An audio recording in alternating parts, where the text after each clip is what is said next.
Morning we're going to be looking at what it means to be committed to following Jesus, how to count the cost. And throughout the 40s and 50s, there was this Quaker who had kind of became very well known for speaking. He also had wrote some books. He was a historian. He wrote a book about Abraham Lincoln. And then he began to explore writing theological books. And he became very well known. And in 1960, because of his kind of fame that he was building, Menno Simon's lectures, which is part of Bethel College in Kansas, invited Elton Trueblood to come and speak to them. The material he shared with them, which was on what it means to be the church, what it means to be committed to Jesus, and what it means to respond to the world, went on the next year, 1961, to be published as one of my favorite books. And it's the book called The Company of the Committed. Now, I'm just curious, has anyone read that book? The book was given to me in 2004 when I first came back to the church. And I was interning under a pastor, and I think he had grown tired of all the questions that I was asking him. Well, why does it say this? Why don't we do this as a church when God says this? And I was asking all these questions, and I think he got tired of it. And so he gave me this book, and he said, this book has all of the answers you need. And he gave me this plain blue book, which has a similar kind of just silver writing on the front of it called The Company of the Committed. And I looked at him, and I'm saying, you're telling me all the answers about the church are in that 133 pages. And I was very skeptical, but I took it from him, and I quickly found that I couldn't put the book down. I was staying up all night to read it and reread it and read it again. And I quickly returned to him only to purchase it on my own. The short book, it was only 113 pages, is anything but future in its telling. It was way ahead of its time. It offered substance that I had not experienced about the church and the mission of God prior to any conversation I had, any other book I had read. It continues to be one of my favorite and most quoted books. In fact, recently I was looking at the Amazon reviews for it, and it said somebody who was talking about missional stuff before there was even language for it. And this guy was exploring what it meant to raise the bar for the church. Through the Company of the Committed, Quaker Elton Trueblood names things that are going to happen in the church. And one of those things, and I shared this in Sunday school, he says that sadly, because we've lost in touch with the Spirit, that most churches will be able to continue long after life has actually departed from them because the churches have hired able-bodied pastors who are better promoters and disciplers. As I read through this book, I continue to see time and time again something he wrote in 1961 in ways that it would continue to play out. He had set out to wrestle with how the Church of Jesus could be reconstructed to play a redemptive role in the culture and in modern-day civilization. What relevancy does the church have? However, what I think he developed more importantly in this book was this deeper sense of realization and reflection and a recognition of what it means to truly count the cost as a follower of Jesus. What does it mean to truly be committed to following Jesus? And in it, he gives them this language, the company of the committed. And he says, even though I'm a Quaker and even though I'm against military influence, I can't help it when I realize what the New Testament teaches, that we are almost this military company. We are this company of people that are committed to following Jesus at all costs. And if the church was to be serious, he said, about following Jesus, it needed to learn to count those costs and truly, truly rediscover him. No longer try to fit Jesus into their margins of their lives, but kind of reorchestrate their lives in the church around Jesus. And it's become one of my favorite reads. I reread it often. You can find it on Amazon right now for $1.99, and I encourage you to check it out. And in the preface of his book, as he's beginning to tell you how this material came to be, he says, perhaps it's only fair to say that I am a lifelong member of the Religious Society of Friends, the Quakers. And though I value this heritage, it has been my intention never to let it cut me off through the life of the Universal Church. And since I was introduced to it 35 years ago, I've accepted unconditionally the teaching of Samuel Taylor Coleridge. And he goes on to say that is, he who begins by loving Christianity better than truth will proceed by loving his own sect or church better than Christianity and end up loving himself better than all.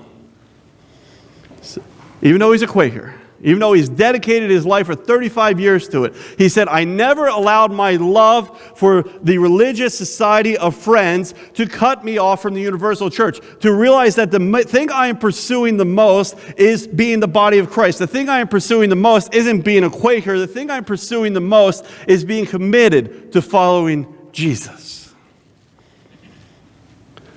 It's dangerous if we love anything more than Jesus. And sadly, most of us at some point, or maybe even at this point, have from time to time been guilty of loving something or anything or maybe everything more than Jesus. It may not always be our church tradition or our church history that we love more than Jesus. A lot of times it's our affluency, it's our comfort, it's our family, it's our life. And the church needs to be the company of the committed, not the company of the weekenders, not the company of the comfortable, not the company of the sometimes Jesus followers. This morning in Matthew 8:18 through 27, we're going to look at how Jesus takes a moment to remind people how to count the cost of what it means to follow Jesus. What does it mean to be committed to me? What does it mean to be part of the company of the committed? So you'll find it on a screen in front of you. You can also follow along either in the Bible in front of you or the Bible that you've brought as well. Matthew 8:18 through 27. When Jesus saw the crowd around him, he gave orders to cross to the other side of the lake.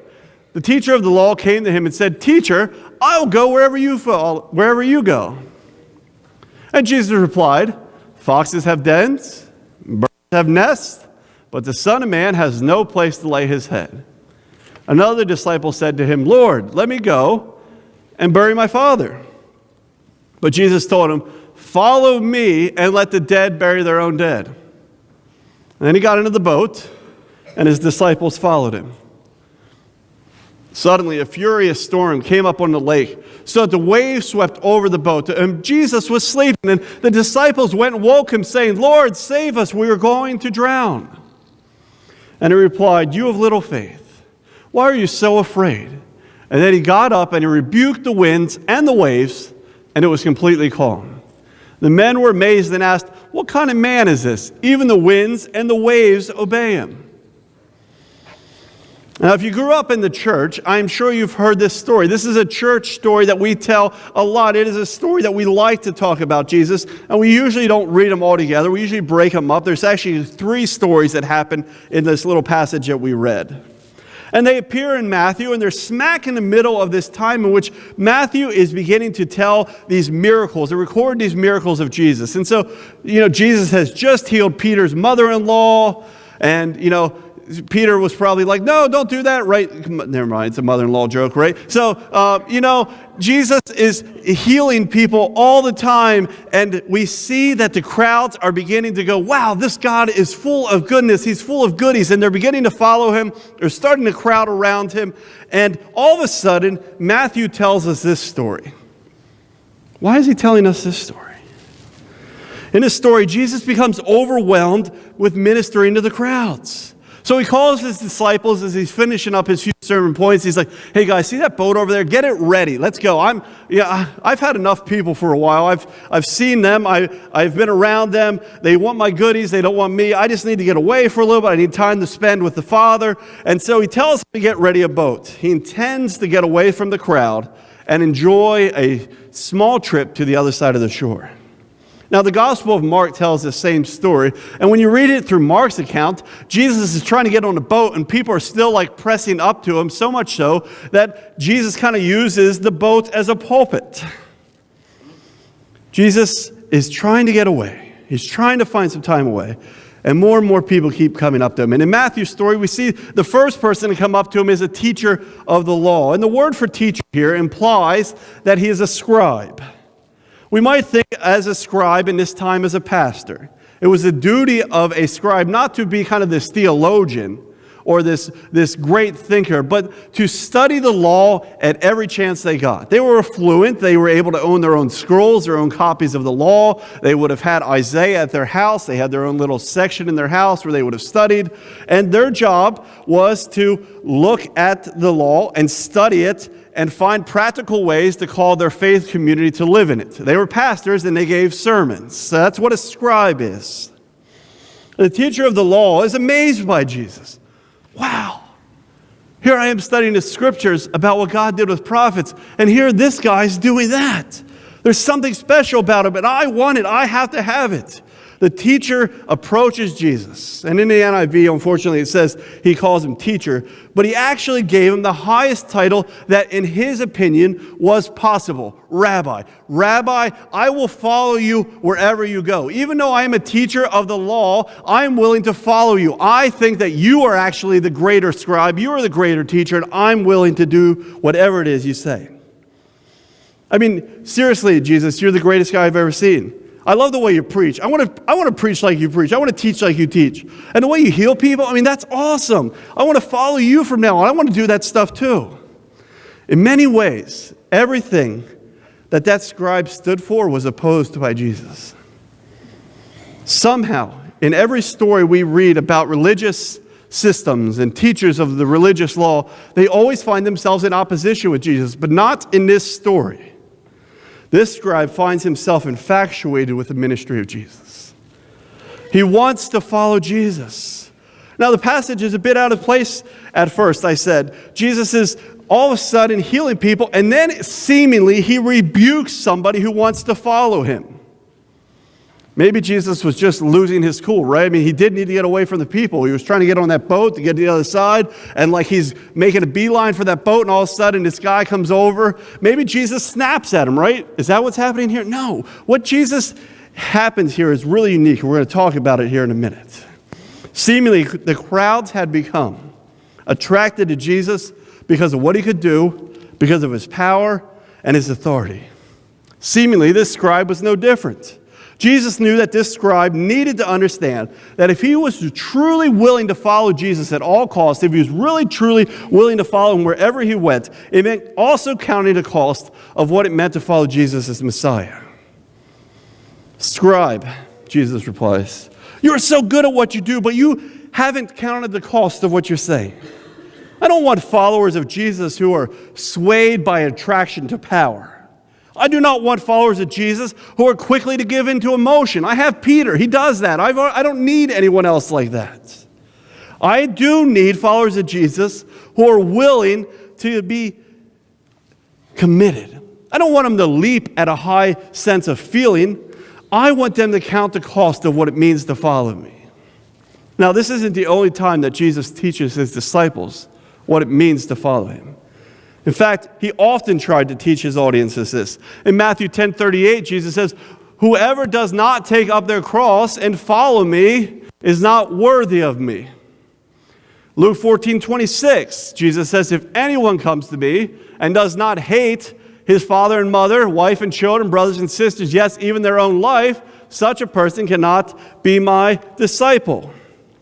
In Matthew 19:21, Jesus says, if you want to be perfect, go and sell your possessions and give them to the poor, and you will have a treasure in heaven. Then come and follow me. Theologian William Blake says, in this passage of this man approaching Jesus, Jesus is answering him, yes, I know your heart is running out to me, but do you have enough love? Do you love me enough for that? Do you know what you are really experiencing in your heart? Do you really want to love what I'm going to call you to? Now, we lie to ourselves when we make the Christian journey or the gospel journey one of complete joy and blessing. It's not a journey of bliss. We lie to others and give them an evil disservice when we lead them to believe that the Christian way is any way an easier way. There may be no thrill, authority, or adventure like there is in Jesus, but there's also the way of the cross. Let me say that again. While there may be no thrill, power, or adventure like there is in Jesus, there is also the way of the cross. A way that he told and modeled for us in a way that was not easy. As he challenged the man to count the cost, Jesus confessed to him in his own reality that Jesus said, I, that rabbi you just called, I myself am homeless. Jesus was not looking for pity when he said, hey, I'm a homeless guy. You know, foxes have dens, birds have nests. I don't have anywhere. Rather, he needed this person, this teacher of the law, this scribe who was affluent, who was respected and well achieved, to know one thing. True discipleship is at the cost of disciplines and hardships. Stepping towards Jesus was also stepping towards the cross. Stepping towards Jesus was stepping towards the death of everything that he held near and dear. Now, to the fishermen that followed Jesus, they could get this a little bit easier. They were poor. They didn't have a lot going on. They were used to sleeping on the boat. They could be homeless much easier. It wasn't comfortable, but it was doable. Now, for a scribe who had no understanding of poverty, who had no understanding of what this meant, had to wrestle with what it meant to surrender his nice home, to surrender the copies of the law that they held in their home offices, to hold and surrender their lives of respect and safety.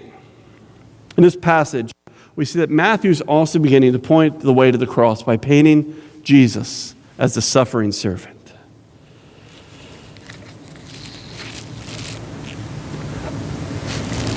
We do know that the cost might have been we don't know if the cost was too much for this guy to follow Jesus or not. But I do know, sadly, at times, and maybe more times than we'd like to admit, that is too much for many of us. We do not know if the cost was too much for this guy to follow Jesus, but I do know that it is too much for us at many times.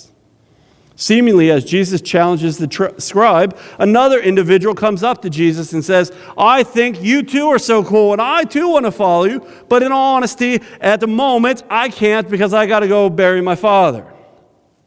That seems like a normal interaction at first. When I was touring with some bands for some years, I think it was in 2004, that my dad had a heart attack. I was on the road and I learned that my father had a heart attack. I'm the oldest son. I knew I needed to get home, and so I found a way to take the train home, and I walked into the hospital room. My dad was shocked to see me. It's common thinking that when someone is sick in your family or dying or has died, it's your job to get involved. And seemingly Jesus is standing in the way of this normal interaction. Culturally in Lancaster County, we have a habit of frowning when someone moves and we say, away from the family. Has anyone heard anyone say that? I could ask how many of you have ever said it, but I don't want you to raise your hands. Likewise, it was a sacred duty in Jewish culture at the time to care for an elderly parent and to ensure a decent burial for them.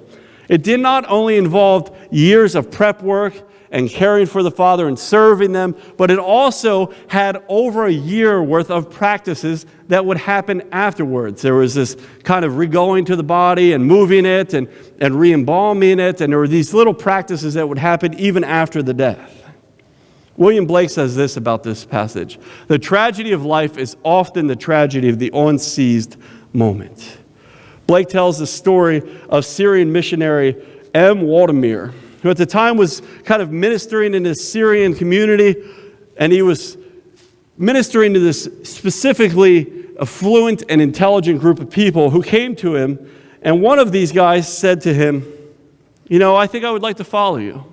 I'd like to learn everything that you talk about and teach about you, and when you go back to England, I want to go with you, and I want to tour all around Europe. But, he said, I can't do that yet. I must first of all bury my father. I must first of all bury my father. At first, the missionary offered sympathy for the loss of life. He said, the man replied then, in fact, that my father is still much alive and healthy, but I need to continue to fulfill my duties to my parents, my relatives, and I must not leave home until my father's death, which in all honesty might not happen for quite a few more years. It's the same cultural reality of what we see happening in this passage. I'll follow you someday, Lord, when my father is dead and I am free to go. In Jewish culture, even if his father had already died, there was this year-long commitment. And so what this individual wanted was permission to put his family before his faith. He wanted to be able to put his dad before Jesus. We must choose to commit or not. There is no both and with a commitment to following Jesus. There's not an opportunity to leave your options open. Jesus challenged this second man that the moment is now. There's no need for you to worry about your father. The spiritually dead will be cared for by the spiritually dead. The man was more concerned with honoring his family than his faith. And culturally, the family probably would have actually thought of him as dead anyway. The minute that a lot of times people would become followers of Jesus, their families disowned them. So here a man is putting, ironically, his family before Jesus. And in all honesty, his family probably would have considered him dead if he would have followed Jesus.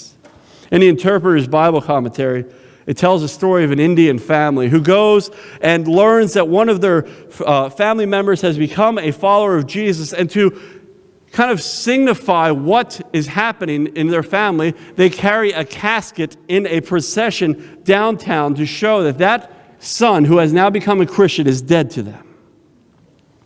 So here was a man concerned with honoring a family that would dishonor him if they knew he had this faith. Spiritual things will make no sense to those who are spiritually dead.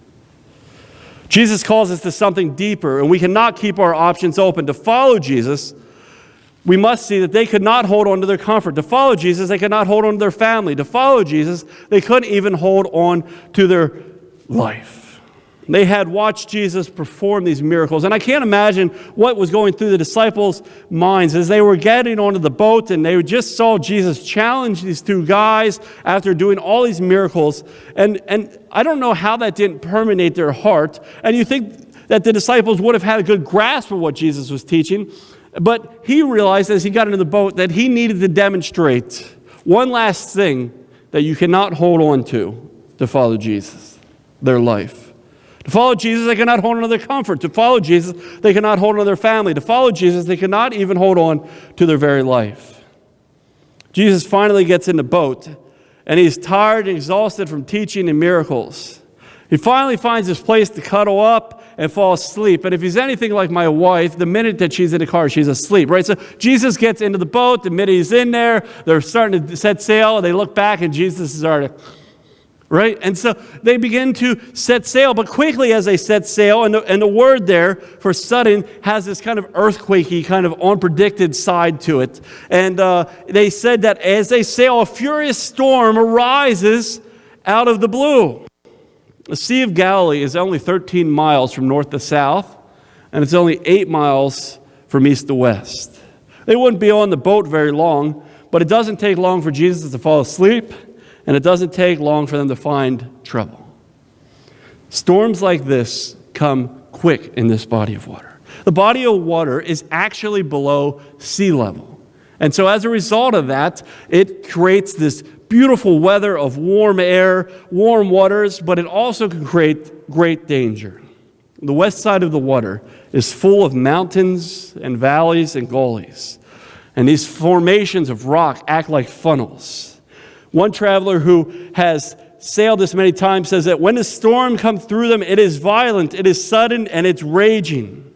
He says he's been through several of these storms, and these sudden storms, the winds seem to blow from all directions because of the rock formations, and at the same time, they rush down the narrow gorges in the hills, and they strike the water at an angle and cause like an earthquake ripple of the water.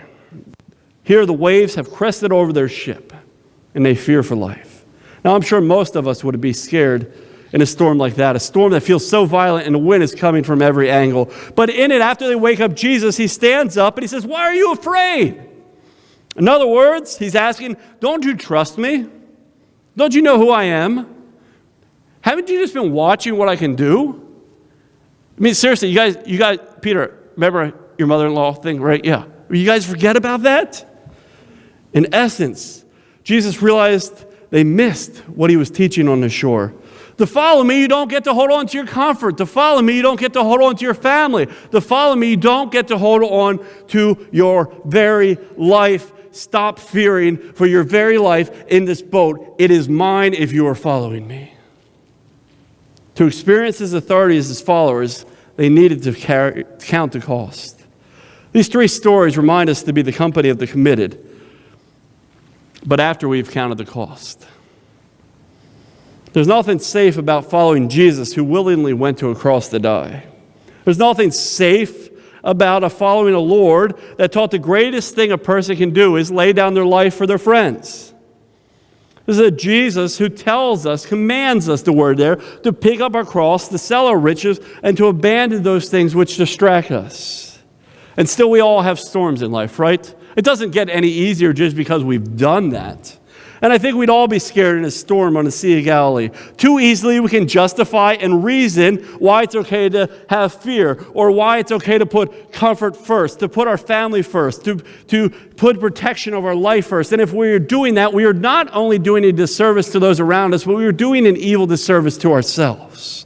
Jesus just denied all of those justifications in this passage. All of them.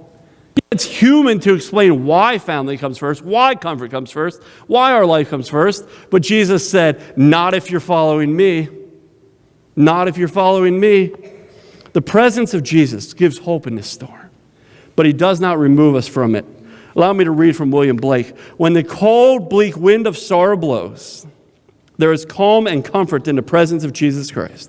And when the host blast of passion blows, there is a peace and security in the presence of Jesus Christ. When the storms of doubt seek to uproot the very foundations of the faith, there is a steady safety in the presence of Jesus Christ. In every storm that shakes the human heart, there is peace in Jesus Christ. This morning, as we come to a close, I think there's a few ways we can respond to this passage. Story reminds us to put our anchor in the presence of Jesus. But what this passage is really talking about is what it means for you and I to follow Jesus. What does it mean for us to not be a company of the weekenders, a company of the comfort, but a company of committed? These two questions I'm going to leave us with will help us count the cost of what it means to be committed to him.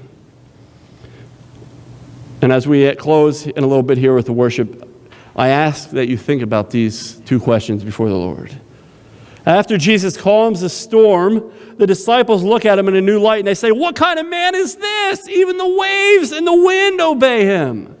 I mean, we've never seen a guy like this. Yeah, he healed Peter's mother-in-law, but he just stood up and shut up a storm. That's crazy.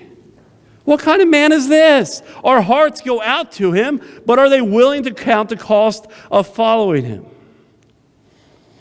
I encourage you this morning in this space to ask Jesus, Lord, who are you? What kind of man are you that even the winds and the waves obey you? Allow him to reintroduce himself into your hearts with passion and with desire. The first two followers had that. They were ready to leap. Sometimes we kind of grow apathetic and comfortable. Allow him to reintroduce that passion to us. And this second and final question, and I'll invite the worship team for it at this time, is what are you holding on to? It can only be the presence of Jesus. It can't be comfort. It can't be your family. It can't be your life. Ask this of yourself or as our church. But what is it that Jesus is saying? That thing right there, I know you love it, but it is in the way of following me. If Jesus was standing with you and you walked up to him and said, Jesus, I'm going to follow you. I've been following you. What is that one thing that he's going to say? That thing right there is actually stopping you. And I invite you to ask him to give that to you this morning so that you can begin to deal with it. I invite you to stand as the worship team closes us out.